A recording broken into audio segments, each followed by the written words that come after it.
Derecho Internacional, donde vamos a hablar de la fase 3 y la tarea que vamos a hacer en esta fase 3. ¿Listo? Entonces voy a compartir pantalla.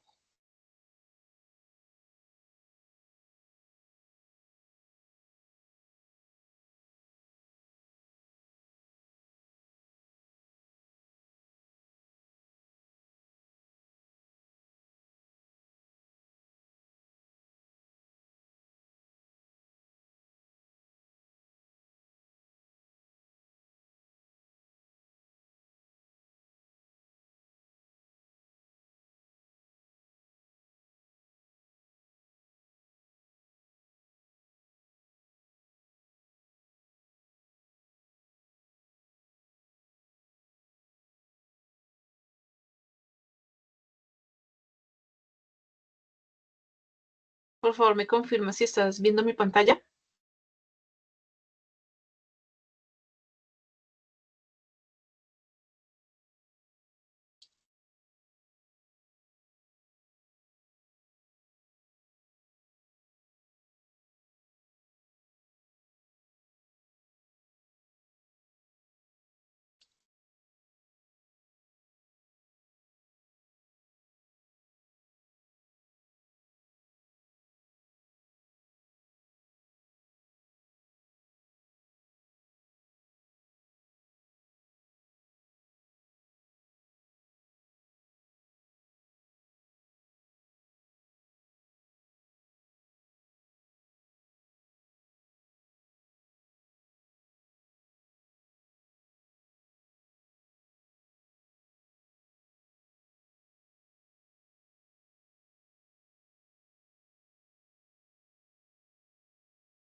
Bueno, entonces vamos a ver riesgos de las transacciones internacionales. Entonces la tarea que tenemos para esta fase nos habla primero que todo de identificar los riesgos. La identificación de riesgos ya la hemos hecho en las diferentes fases que ya hemos tenido durante este semestre, pero entonces los vamos a repetir. Primero, pues tenemos los riesgos que podemos tener en una negociación internacional, los riesgos legales y regulatorios del país. Tenemos los riesgos financieros, que son las fluctuaciones monetarias, la falta de acceso al financiamiento, los riesgos del mercado, que estamos hablando de la competencia local y los cambios de la demanda, los riesgos culturales que podemos tener dentro de una negociación internacional de culturas, las barreras diplomáticas, la forma de negociación que se tiene que hacer entre países. Tenemos los riesgos operativos, que estamos hablando ahí exactamente de todo lo que tiene que ver con el transporte, los proveedores, la carga, la administración de la misma, todo lo que tenga que ver con agencias de aduanas y todo el proceso de exportación o de adaptación de un producto a un nuevo país, a un nuevo mercado. También tenemos los riesgos políticos y estamos hablando ahí de la inestabilidad política o los conflictos en el país pues en el que estamos haciendo la negociación. También tenemos riesgos de seguridad, como la ciberseguridad o que nos hagan robo o fraude en el país donde la negociación. Tenemos los riesgos reputacionales, que esos riesgos reputacionales estamos hablando de que hagamos una mala percepción pública en nuestro servicio o nuestro producto, o la responsabilidad que tenemos que tener en el país donde vamos a tener con la imagen o con nuestro servicio o producto que vamos a ofrecer. Eso lo teníamos claro, ¿cierto, Giselle? Sí, señora.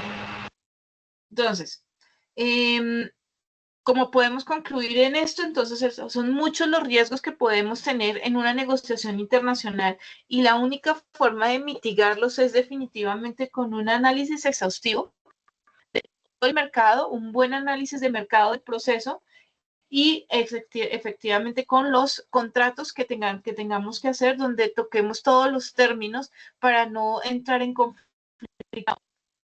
Entonces, digamos que esa es la parte que nosotros ya hemos visto.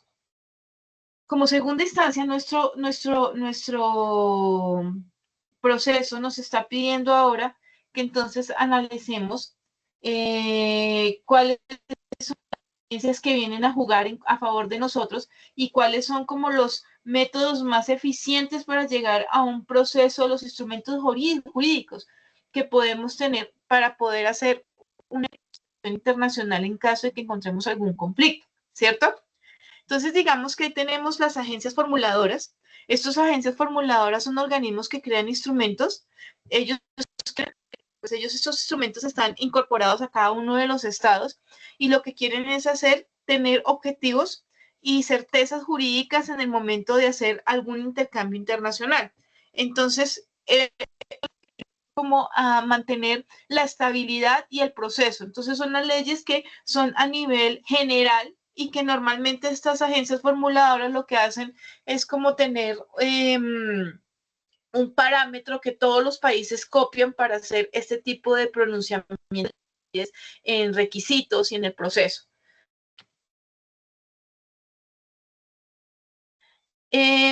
Estos textos legislativos, entonces, ¿qué van a hacer con nosotros? Lo que van a hacer o que van a ayudar es a que los países adopten como una guía para también hacer sus propias leyes y hacer sus propias resoluciones y normatividad que tengan frente a un proceso. Entonces, por ejemplo, entre esto está la Comisión de Naciones Unidas, que es la CNUDMI, y de los ejemplos que tenemos en una de estas leyes es la CNUDMI, que es sobre el comercio electrónico. Entonces, ¿qué es lo que hace esta ley en general? Pues esta ley en general le da principios a todos los países de cómo el mercado electrónico. Es libre decisión de cada uno de los países, pero la mayoría de los países adoptan como estas marco de leyes modelo, para que puedan así tener una regulación y que nos trabajen bajo los mismos parámetros. ¿Es claro?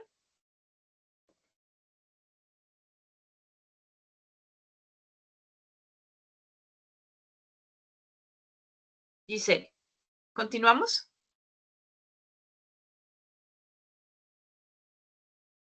Bueno, no me contesto, entonces voy a continuar. Los principios. Estos son como los conceptos de la creación y aplicación de las leyes. Entonces, es lo que yo te decía también en un principio. Estos conceptos son los que a través de las grandes entidades que manejan y que dan mercantiles, como esto es lo mínimo que tenemos que hacer para crear una ley modelo. Entonces, el principio siempre va a ser que los principios van a ser condiciones similares. Entonces, estos principios se incluyen dentro de las leyes modelos para reflejar estándares internacionales, principios internacionales. Es decir, digamos, como la buena fe internacional, más o menos eso estaría dentro de nuestros principios.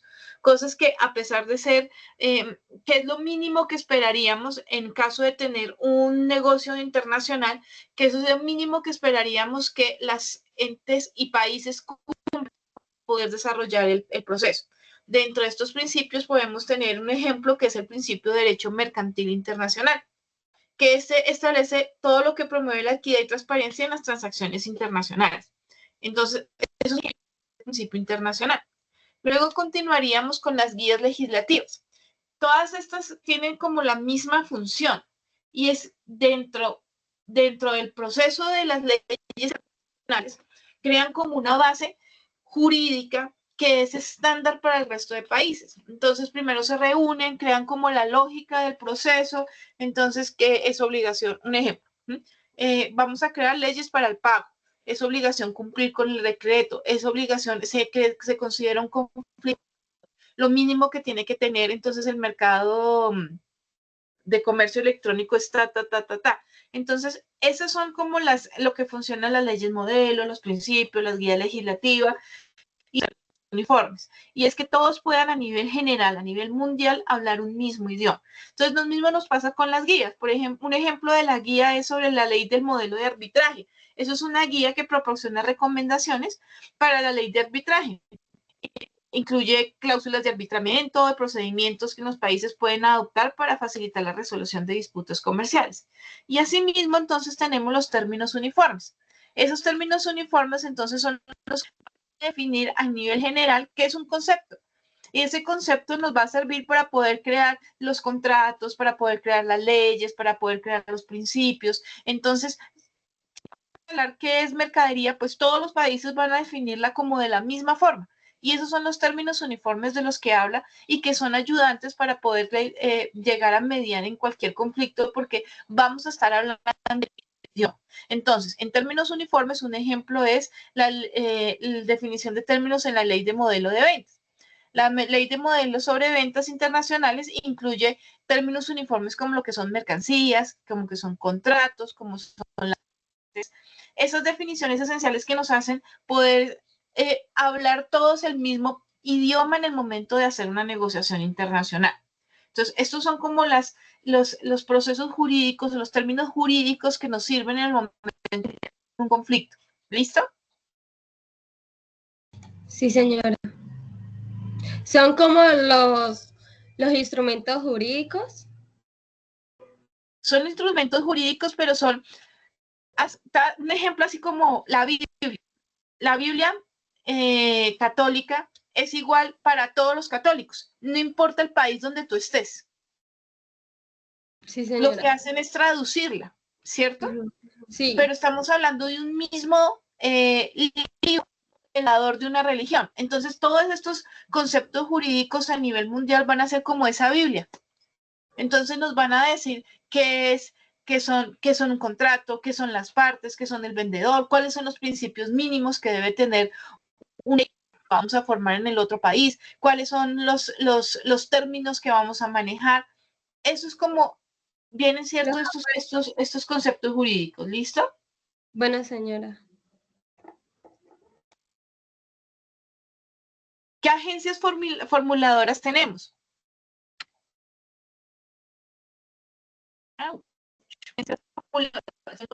Central, la UNIDROIT, la Europea, la ICSI, la OEA, la Mercosur, la OADA, son más o menos ejemplos de los instrumentos que se crean en las agencias formuladoras. ¿Ellos qué van a hacer? Van a hacer convenios, leyes, modelos, principios, términos uniformes, guías legislativas, usos prácticos y uniformes.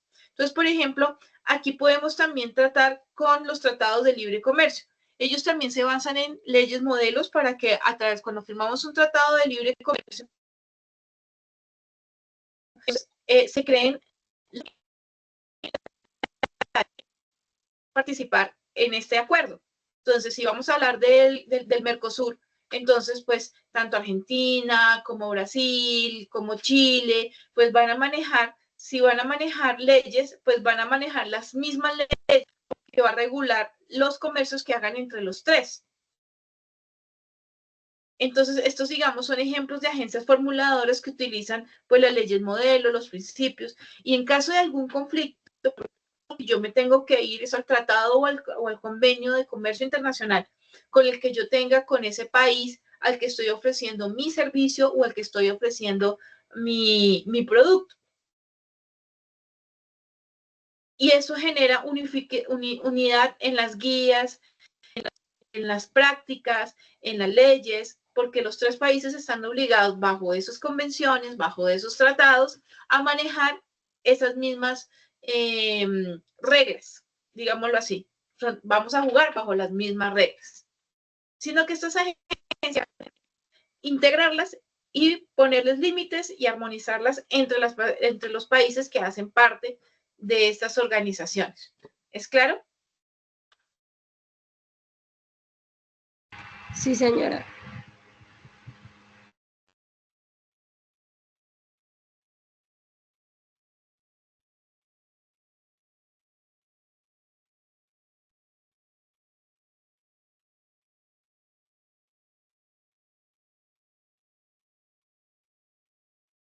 Uno de los ejemplos que tenemos dentro de los marcos jurídicos que nosotros podemos obtener, que son eficientes dentro del proceso de una negociación o de un proceso ¿de qué? De disputa entre las partes, es antes de entrar a un conflicto real jurídico, demandas, cancelaciones de contrato, liquidaciones de póliza, es el arbitramiento internacional. Ejemplo de lo que estábamos hablando, de todo lo que son las leyes comunes, los principios, y entonces entrar a este arbitramiento internacional, lo que nos va a hacer es ayudar a que las partes lleguen a acuerdos, un costo financiero que pueda generar la terminación de la negociación o llegar a hacer el cumplimiento de pólizas que son, o procesos jurídicos que son muy largos. Los procesos jurídicos tienden a ser procesos ni en 6 meses, ni en un año, tienden a llevarse 5, 6, 7, y dependiendo de lo que pida cada una de las partes, y el proceso pueden durar muchos años antes de resolverse. Y para las entidades y para las empresas tenga un costo financiero muy alto. Y ese costo financiero nos puede llevar a qué? Pues nos puede llevar a pérdidas reputacionales, hasta quiebras de empresas. Arbitraje internacional, que esto es simplemente un ejemplo de lo que habíamos hablado, de todos estos procesos jurídicos que son eficientes antes de llegar a un conflicto, pues entonces están esto. Ahí entre el arbitraje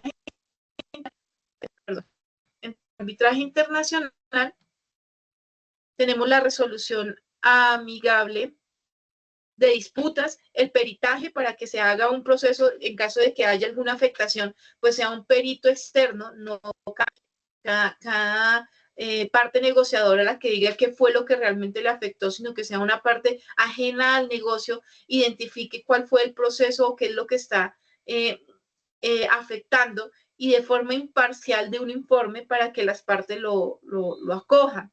O el DOCTEX, que es el de la Cámara de Comercio Internacional, que tiene procedimientos especializados para resolver las disputas. Todo lo que tenga que ver con financiamiento comercial, cartas de crédito y garantías. Usted tiene la ventaja de ser mucho más rápido, ser confidencial, no vinculante, es decir, que no va a tener riesgos de generar exposiciones a las partes, y genero acuerdos muchísimo más rápido en caso de disputas internacionales. ¿Listo? Otro ejemplo que yo tengo son los incoterms. ¿Qué vienen siendo los incoterms dentro de este proceso?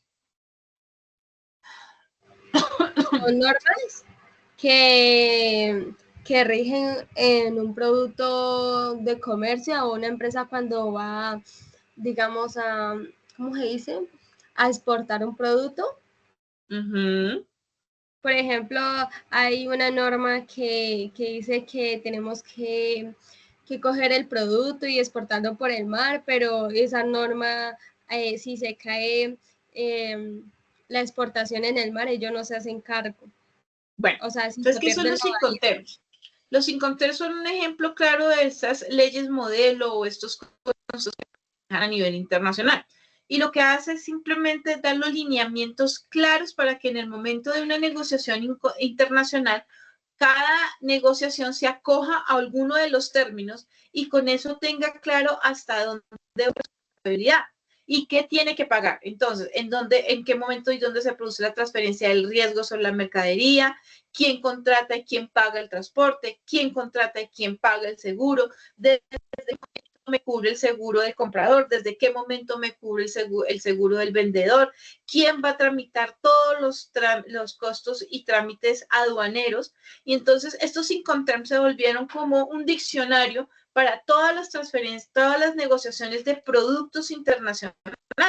¿Por qué? Porque ahí ya no hay términos de discusión. Dependiendo al término del que yo me acoja, entonces yo voy a poder decirle a mi vendedor hasta dónde va mi responsabilidad y hasta dónde asumo el del proceso, dejando claro para cualquier tipo de posteriores reclamaciones qué va y qué responsabilidad de cada cual.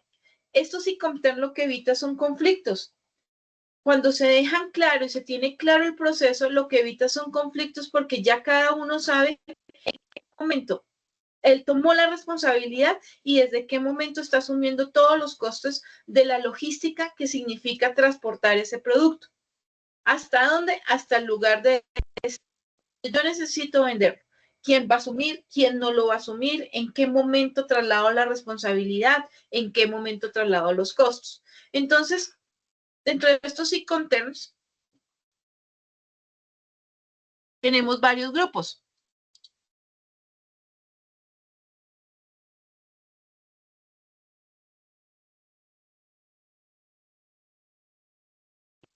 Grupo que es el E, que es el export.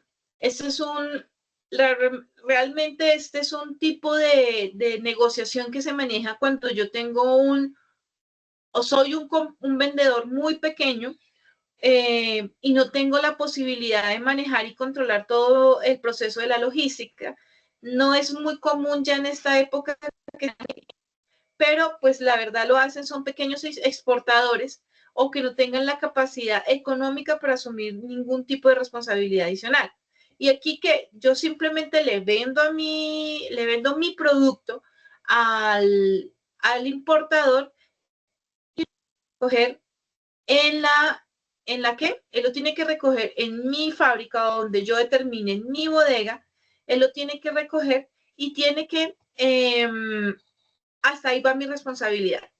Entonces, si yo soy el que estoy comprando, yo tengo que llegar a negociar en el país donde estoy comprando la mercancía y tener claro todo el proceso de la logística, tener claro el transporte interno, tener claro las leyes dentro del proceso, asumir los costos y seguros en la fábrica hasta llevarlo a donde, pues hasta donde yo lo necesito vender. ¿Listo? Este no es muy utilizado, por eso lo digo, ya casi nunca se utiliza precisamente porque mucho poder de negociación y quita como el proteger que tu producto llegue en muy buen estado porque tú pierdes toda la responsabilidad.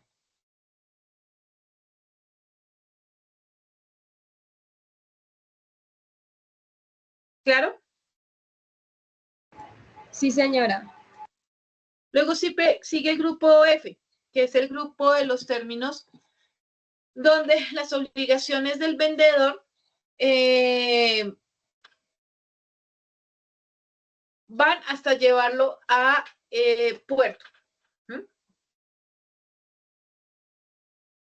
El vendedor pone a disposición el del conductor, este transportista contratado lo paga, ya elegirá la parte compradora, por lo tanto el vendedor no se hace cargo del pago del transporte principal. En este grupo se encuentra ¿quiénes?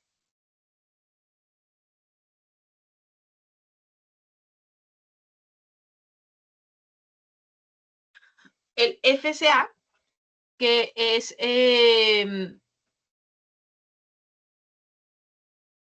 este transporte se maneja sobre todo, que es free carrier, se maneja en transporte aéreo, porque sigue el FOB, que es ese sí el libre a bordo, y lo mismo que el FAS, que también estamos hablando de transporte por barco, y esa es la diferencia, el tipo de transporte que vamos a utilizar para el proceso, si es por mar, si es por tierra, si es por barco.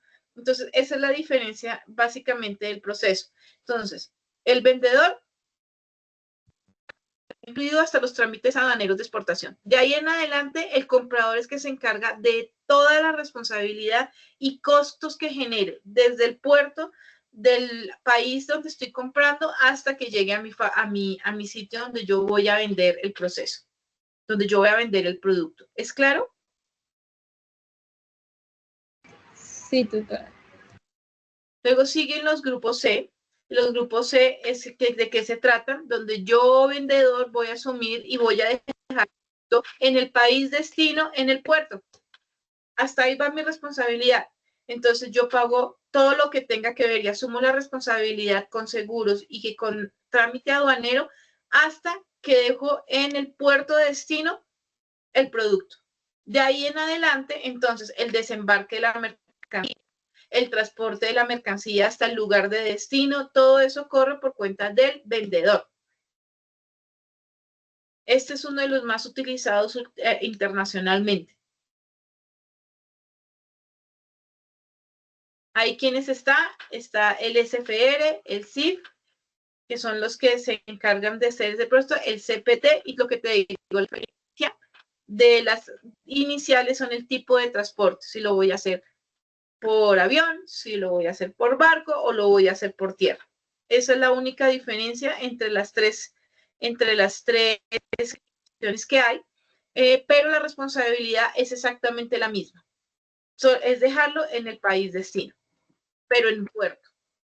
Y la clasificación D es todo lo contrario a la E. Es donde yo, vendedor, se lo dejo en la puerta de su casa. Yo me encargo de todo. Usted solo se encarga de destapar el paquete cuando llegue a su casa. Este también es un tipo de grupo que es muy utilizado ahorita a nivel internacional en el comercio electrónico, y da la garantía de que yo ya se lo dejo a usted. Yo asumo la responsabilidad de todo el proceso como vendedor. Asumo costos, asumo seguros, pero garantizo que el producto le llegue tal cual como yo se lo vendí. Y eso puede dar poder de negociación. Es una de las ventajas. Normalmente empresas grandes, países desarrollados, siempre han manejado este tipo de negociaciones. Y lo mismo, se divide en tres dependiendo del tipo de transporte que se vaya a utilizar.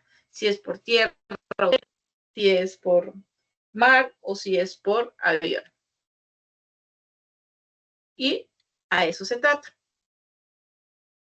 Con estos que te acabo de contestar o de contar, se pueden dar respuesta a las preguntas que se tienen que hacer dentro del proceso del reto en grupo. Y pues ya los métodos jurídicos pues los tocamos en la primera parte, de qué es lo que pueden hacer, porque en esta parte, en la parte grupal, lo que se va a hacer es ampliar el mapa mental que tienen que pasar con la explicación de estos procesos. No sé si he generado preguntas. Tutora, ¿será que yo la puedo hacer pues aparte de mi grupo? Pero segunda vez que lo entregas aparte, y ten en cuenta que te descuento puntos en la parte, porque en la rúbrica califica una parte de lo grupal. Ah, sí, sí, yo lo vi el otro día que usted me calificó la tarea, que usted descuenta puntos, sino que es que yo casi no, o sea, yo casi no me llevo con ellas, tutora, entonces es como una cuestión ahí. O sea, nosotros hablamos y practicamos, pero pues ese día a mí me dejaron fuera del grupo. Pero es que la idea, aparte de lo que se busca con los trabajos grupales, es que ustedes puedan llevar este tipo de procesos y puedan hacer, lo puedan manejar o sea, eso es parte de la pedagogía que maneja la UNAD, porque es que en cualquier trabajo ustedes así estén de forma virtual, en los trabajos ustedes tienen también grupos y tienen virtual y tienen, puede que estén en diferentes países, pero interactuar y hacer grupos eficientes es parte no solo del trabajo que aquí se hace de forma pedagógica, sino es algo que ayuda a la vida, porque en las empresas es así, independiente que sea virtual, independiente que sea de forma física, siempre tienes que interactuar con otras personas y dependes de otras personas para poder llevar un trabajo a cabo. Entonces, esa es la razón por qué la UNAD lo hace de esta forma. Es más acostumbrarlos a poder trabajar en grupo, porque si hay algo que las empresas no toleran o que es algo que es una de las mayores causales de El individualismo. el hecho de no poder trabajar en grupo y poder tener una eficiencia cuando se pide un proceso, porque no todo se puede hacer solo. Sí. Y Ah, aparte de bueno. todo, estás cumpliendo en las fechas, porque acabé de ver el trabajo, me lo mandaste hoy hace poco y la fecha No, es yo 6.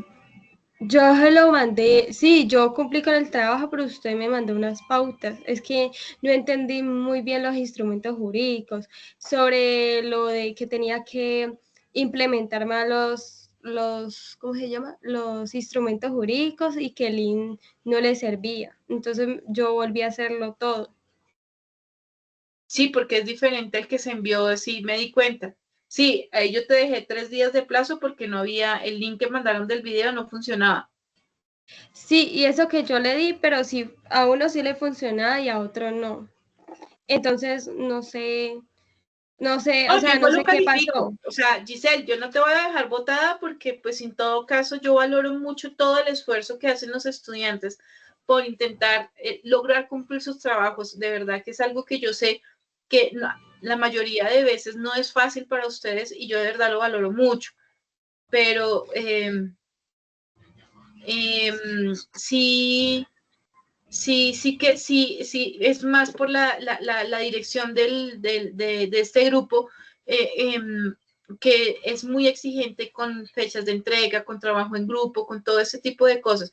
Yo lo que tú me mandaste, yo lo vuelvo a revisar, lo verifico y lo recalifico. No hay problema por esta vez. Pero sí te voy a pedir el favor que para este trabajo principalmente hacerlo en grupo. Y si definitivamente es imposible, antes de mandar el trabajo verifiques que todo funcione para que quede dentro de las fechas. Bueno.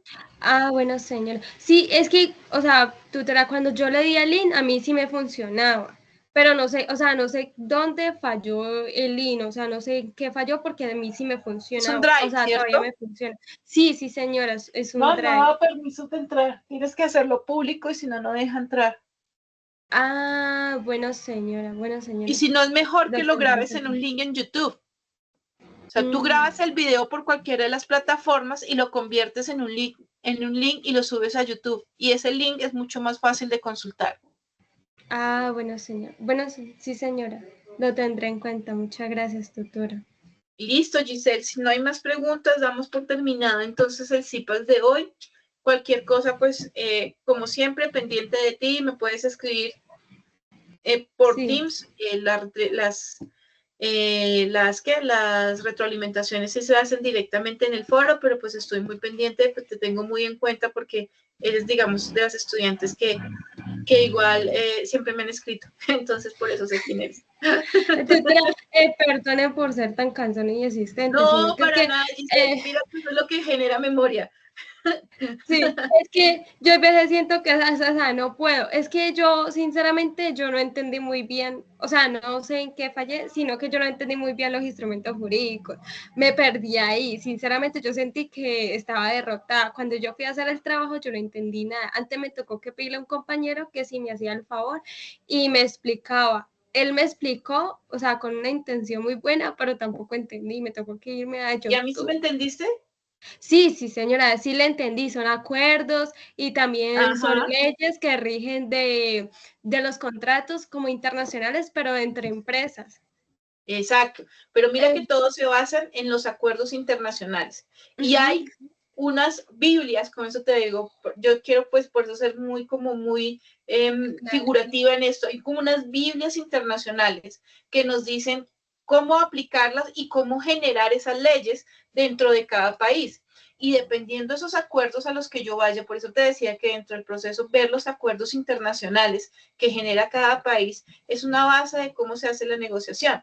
O, por ejemplo, los Incoterms, que es una de esas formas de negociación y de generalidades internacionales que aplican igual para todos los países. Sí, señora. Como Starbucks y Pepsi que ellos ahí tienen un acuerdo de 1994. Hasta me lo aprendí de memoria porque, mejor dicho, yo me investigué eso. Etcétera. Entonces, pues sí, estas dos empresas tienen unos acuerdos. Y pues yo no entendía, o sea, no entendía esa parte porque yo me perdí ahí. Pero pues muchas gracias, tutora, porque usted pues me ayudó y también me dio la oportunidad de volverlo a realizar, sino que también pues aprendí más y vi muchos videos. Listo. Entonces, cualquier cosa que necesite, me alegra que se te hayan aclarado las dudas. Yo a veces digo que lo complicado del derecho a veces es que dicen muchas palabras rimbombantes y a veces uno no ve la funcionalidad. Por eso era la idea de generar ejemplos en cada uno de los modelos para que tuvieras ideas de, ya sé que es una ley modelo. Ya sé que se refiere con principios. Claro, las guías. Y con eso pues ya tenías una idea de dónde buscar y cómo hacer eso cuando estés explicando las preguntas, estés respondiendo las preguntas dentro del trabajo grupal o el mapa mental. Sí, señora. Tutora, ¿le puedo preguntar algo? ¿Usted me puede decir si el INS le sirve? Porque pues yo también lo Yo te escribo coloqué, por pero correo hoy. Yo te escribo porque ya entro a otra reunión, entonces no lo alcanzo a ver ahorita. Pero yo te bueno, escribo por el correo. Bueno, bueno, señora, muchas gracias. bueno, que estés muy bien. Que tenga buen día, tutora. Muchas Lo mismo gracias. para ti. Gracias. Amén. Chao. De nada.